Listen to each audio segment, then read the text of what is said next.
Hello বন্ধুরা, তোমরা কেমন আছো? আশা করি সবাই খুব ভালো আছো, আর আমরাও খুব ভালো আছি। এই যে এখন ঘুম থেকে উঠে গেছেন মহারাজ। এখন ছোটো ঠাম্মির কাছে যাওয়ার জন্য একটু বায়না হচ্ছে, কিন্তু এখন তো খাওয়া দাওয়া করবে, তাই জন্য ওকে এখন ঠাম্মি বললো এখন তুই থাক, আগে খেয়ে টেয়ে নে, তারপর যাবি ছোটো ঠাম্মির কাছে। তো তারপর খাওয়া দাওয়া হয়ে গেছিলো। আর আজকে দেখো প্রথমবার ও বাথরুমে গিয়ে ওর বাবার সাথে শাওয়ারের নিচে চান করবে। আর একটুও কিন্তু ভয় পায়নি। আমরা ভেবেছিলাম ভয় পাবে হয়তো, কিন্তু ভয় পায়নি। এতদিন গামলাতে চান করতো, আজকে প্রথমবার বাথরুমে গিয়ে চান করছে, আবার শাওয়ারের তলায়। তারপরে ঠাম্মি বললো যে দাঁড় করতে হবে না, ঠান্ডা লেগে যাবে। তো ওই জন্য তাড়াতাড়ি করে ওকে মুছিয়ে নিয়ে নিয়ে বার করে নিল।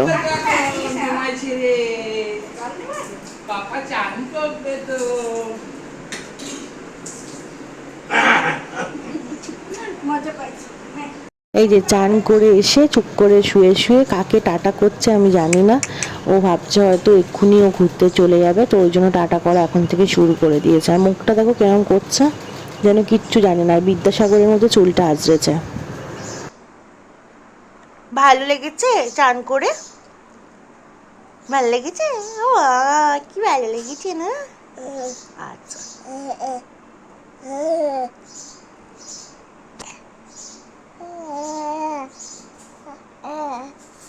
এদিকে দেখো সমস্ত কিছু ছড়িয়ে ছিটিয়ে আছে। আমার সকালবেলা বেরানোর কথা ছিল, কিন্তু এখনো বেরাতে পারিনি, এখনো গোছানোই হয়নি কিছু। আর এদিকে ওর ঠাম্মি ওকে খাইয়ে দিচ্ছে।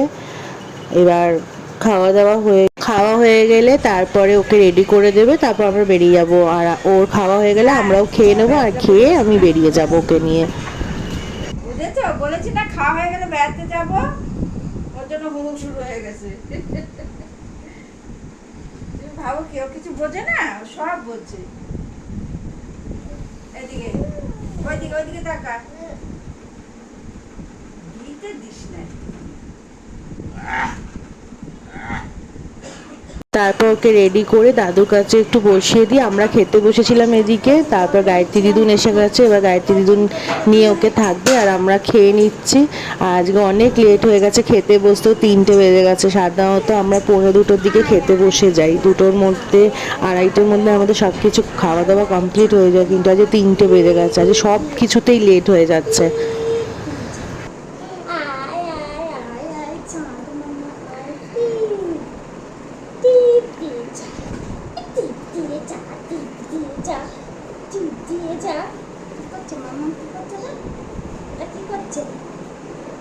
আর তুলতে হবে না, ব্যাগ দিলাম।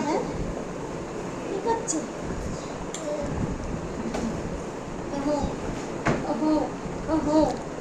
যাবে?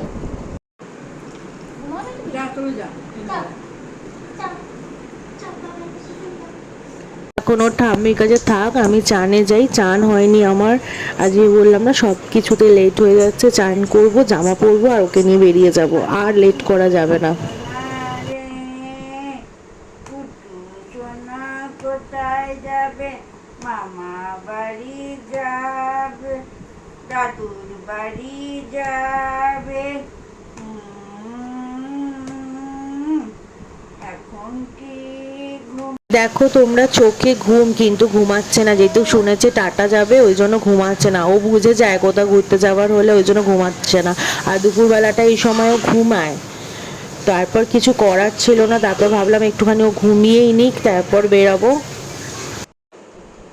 কুট্টি দাদুর কাছে যাওয়ার জন্য এরম কান্নাকাটি চলছে ঘরে আমাদের।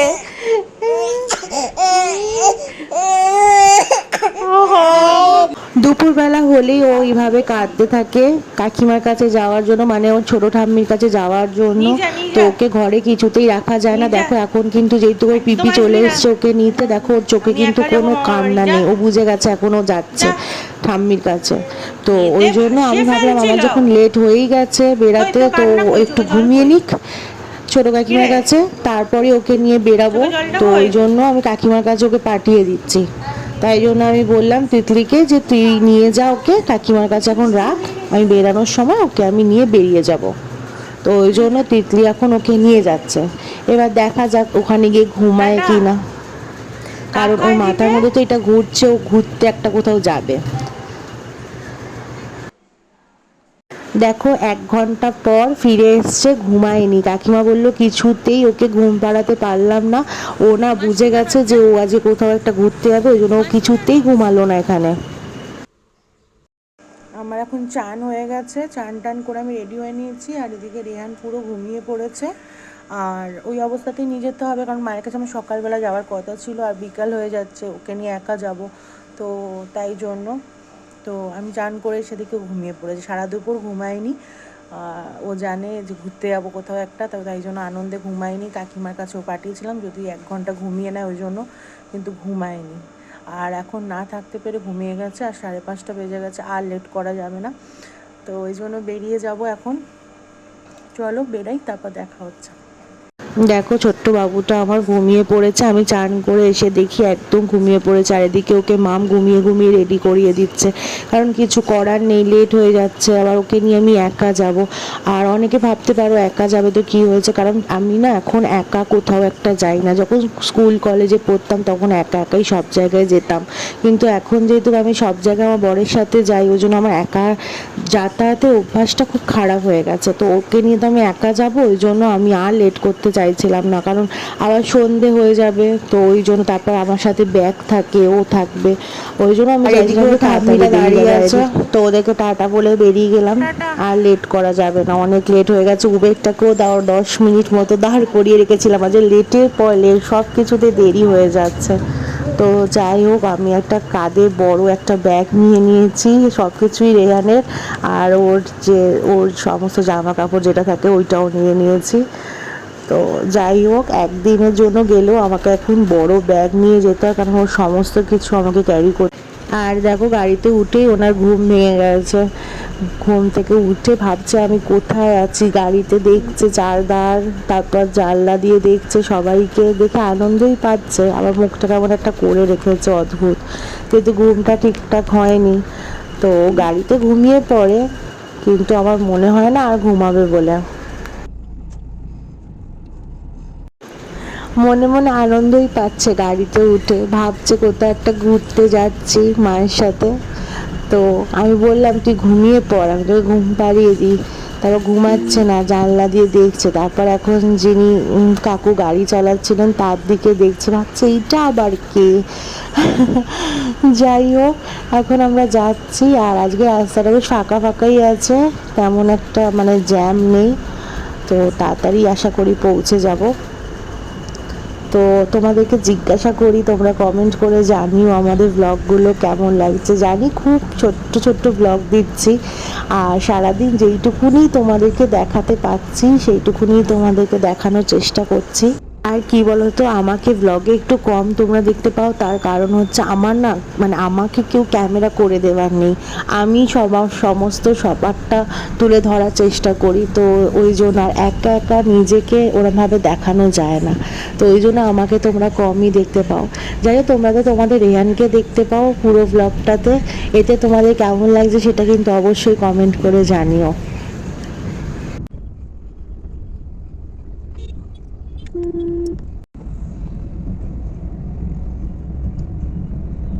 আর আমি হাসছি কেন, কারণ জ্যামে গাড়িটা দাঁড়িয়েছিল, তো পাশের গাড়িতে একটা ছোট্ট বাচ্চা ছিল ওরই মতো, তো দুজন দুজনকে দেখে হাসছিল, ওই জন্য আমি আমার ছেলের দিকে তাকিয়ে হাসছিলাম। আর আমরা প্রায় চলেই এসেছি, আলো থাকতে থাকতে চলে এসেছি, বেশিক্ষণ লাগেনি, 45 মিনিট লেগেছে, 5:30টায় বেরিয়েছিলাম, এখন ঘড়িতে বাজে 6:18, তো আমরা চলেই এসেছি। আর এদিকে দেখো, ওর আর ভালো লাগছে না, অনেকক্ষণ গাড়িতে বসে আছে, আর গাড়িতে উঠে তো ঘুমিয়ে পড়ে, আজকে ঘুমায়ও নি, রাস্তার দিকে কি দেখছে আর মনে মনে কি ভাবছে ওই জানে। একটা কথা বলি, অনেকেই আমাকে বলছো ফোন করে মেসেজ করে যে তোর ছেলের এইসব ভিডিও ছাড়িস না, মানুষের কুদৃষ্টি লাগবে। তাদেরকে বলছি, দেখো আমি মনে করি কেউ আমার বাচ্চাকে কুদৃষ্টি দিলে বা আমার বাচ্চাকে নিয়ে কেউ খারাপ কথা বললে তার কোনো দিন ভালো হতে পারে না। এটা আমার বিশ্বাস, কোনো দিন ভালো হতে পারে না, তার ক্ষতি হবে, আমার ক্ষতি হবে না। আর এইগুলো যে আমি ছাড়ছি, অনেকে ভাবছো পয়সা ইনকামের জন্য। হ্যাঁ, পয়সা ইনকামটা অনেক দূরের কথা, পয়সাটা সব কিছু না। আমি মনে করি এগুলো ছাড়লে আমার বাচ্চা যখন বড় হবে না, তখন তো সমস্তটাকে মুখে প্রকাশ করে আমি বোঝাতে পারবো না ও ছোটোবেলায় কীরকম ছিল। ও যখন বড় হবে এগুলো দেখবে না, তখন ও নিজে মনে মনে ভাববে আমার মা এগুলো তুলে রেখেছিল বলে আজকে আমি ছোটোবেলায় কিরাম ছিলাম, আমার ছোটোবেলার জীবনযাপনটা আজকে আমি পুরোটা চোখের সামনে দেখতে পাচ্ছি। তো ওই জন্যই কিন্তু আমার এই ভিডিওগুলো আরও করে রাখা। আর এই যে ভালোবাসাটা দেখছো না, এটা রিয়েল ভালোবাসা, যেটা মানুষ মানুষকে বাঁচতে জানে না। চলে এসেছি আমরা এখন, আর রাস্তায় খুব একটা জ্যাম ছিল না, আজকে ফাঁকা ফাঁকা ছিল, তাই তাড়াতাড়ি চলে এসেছি। 5:30 বেরিয়েছিলাম, আর এখন ঘড়িতে বাজে 6:18। তো আমরা চলে এসেছি। চলো ফ্রেশ ট্রেশ হয়ে নিই, তারপর আবার কথা হচ্ছে। আর দেখো কীরকমভাবে ওর দিয়ার দিকেও চেয়ে আছে, যেন কতদিন পর দেখলো, কত ভালোবাসা চেপে রেখেছিল এতদিন। আর ও না মায়ের কাছে খুব ভালো খেয়ে নেয়, একদম দুষ্টুমি করে না, চুপচাপ খেয়ে নেয়। মা ওর সাথে কথা বলে আর ও চুপচাপ মায়ের দিকে দেখতে দেখতে খেয়ে নেয়। তারপর মা জামা টামা খুলিয়ে একদম ফ্রেশ করিয়ে দিয়েছে, আর এদিকে আমাকেও খেতে দিয়েছিল, আর ওকে ছোট্ট ছোট্ট করে পরোটাগুলো ছিঁড়ে ছিঁড়ে দিয়েছিল, ওগুলো নিয়েও খেলছিল। ও তো খেতে পারে না, খেলছিল, খাবার দেখে ওরম করছিল। তারপর দেখো আমার পরোটাটা আমার হাত থেকে নিয়ে নিয়েছে, নিয়ে ভাবছে খাবো কি খাবো না। তারপর আবার কাকে টাটা করছে। আর এদিকে বাবা আমার জন্য চিকেন কষা বানাচ্ছিল, আর মায়ের একটা ইনভাইট ছিল, তো তার জন্য বাবার আমি খাবো বলে চিকেন কষা বানাচ্ছিল। তারপর মা একটা নেমন্তন্ন বাড়িতে গেছিলো, পাশে একজনের বার্থডে ছিল, তো সেখানে গেছিলো। তারপর আসার পর মাকে বললাম মা চলো রিলস বানাই, তো তাই জন্য মা আর আমি মিলে দুজন মিলে রিলস বানাচ্ছিলাম। মাকে বললাম তুমি তো ভালোই সেজে গুজে আছো, চলো রিলস বানাই। তো আমার মা এইসব করতে খুব আনন্দ পায়, আর আমার মা প্রচুর স্মার্ট, আমার থেকে আমি মনে করি অনেক বেশি স্মার্ট, যেটা আজকালকার দিনে অনেকেই ভাবতেই পারবে না, সেটা আমার মা করে দেখিয়ে দিতে পারবে, এটা আমি মনে করি। আর যাই হোক, বয়সটা তো কোনো ব্যাপার না, বয়সটা হচ্ছে একটা সংখ্যা, মানুষের হচ্ছে এনার্জিটা আর মানুষের স্মার্টনেসটাই হচ্ছে সব কিছু, যেটা অনেকের মধ্যে থাকে না। তো যাই হোক, আজ এই ব্লগটা এই পর্যন্ত। সবাই খুব ভালো থেকো, সুস্থ থেকো, আর এইভাবে সাপোর্ট করো। টাটা।